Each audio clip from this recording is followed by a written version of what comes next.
Okay, good day. I think we made the improvement we needed to make. It was far from perfect. We'll see areas there that we're not pleased with tomorrow when we watch the tape.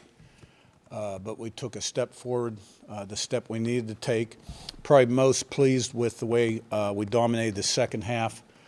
We got off to a fast start in the game and sort of bumbled around in the second quarter a little bit. And so it was a 15-point game at halftime, but we outscored them in the second half 31-3, and I think we scored 31 straight at the end.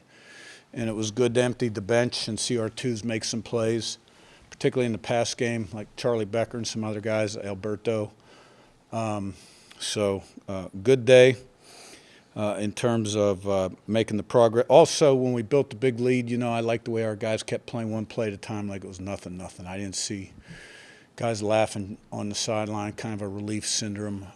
That's what we ask them to do, time to be satisfied in the locker room. So I was a little bit of a tyrant on the sideline in the fourth quarter, but my job is to make the team the best it can be. So that's the way it is. Questions? You allude to it there, Curt, but was that third quarter in particular, I think you scored 21 or 28 straight points in the third quarter. Was that third quarter kind of what, in your mind, this team can look like in terms of offensive efficiency, some of the explosiveness, and then the way that you were, I think, in particular, kind of playing in Kennesaw State's backfield when they had the ball? Yeah, well, it looked like that today, and that was great to see, because, last time we really waxed somebody was Purdue. That was a long time ago, so it was good to get back kind of to that. And Cooper's reverse was a real big play in the game. Really good run and a lot of good downfield blocking. And you're right, our defense started to penetrate, make plays in their backfield a little bit. And we took it over and, needed to see that from this team because there's a lot of new guys on this team. There were a lot of new guys last year, but a lot of them came with me, and I knew them. And they understood the culture, the standard, the expectation. A lot of the guys that we have there new aren't like Pat Coogan, who came from Notre Dame, a team that went far into the playoffs, championship culture. Some of these guys have come from 500 programs. And, like I said to our coaches this morning, you got to really coach this team every day right now. And, reinforce the standards and the expectations, everything you do. Like the walkthrough yesterday, I wasn't real pleased with. And but it was all new guys.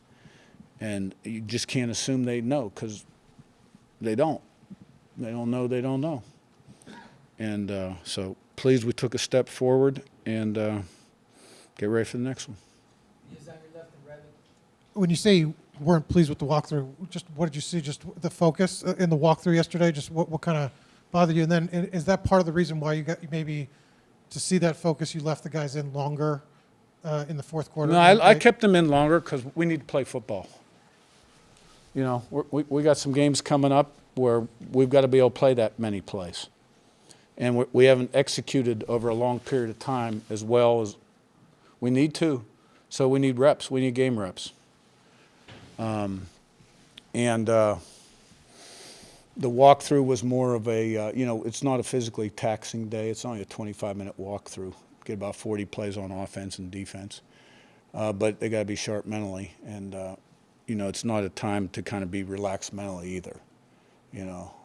So you're getting more reps on the game plan, the right splits, alignments, checks versus unbalance, et cetera.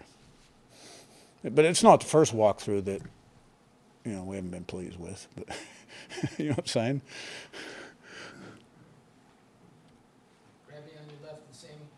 Yeah, Elijah Surratt's big day. Your thoughts on just what is it that leads him to have performances like this? Yeah, I was glad to see him get going a little bit.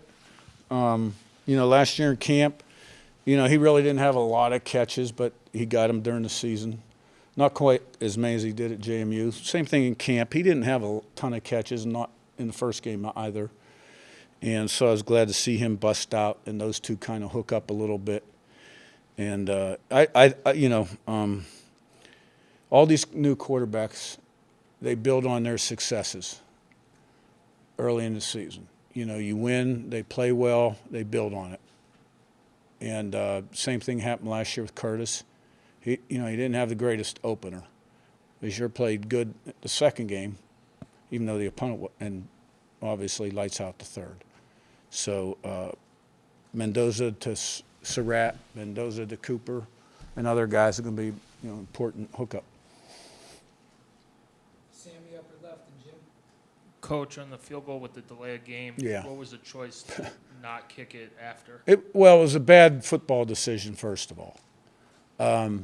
We had a couple drops, I believe, that series, and we were up, and we got a delay on the field goal and missed it anyhow.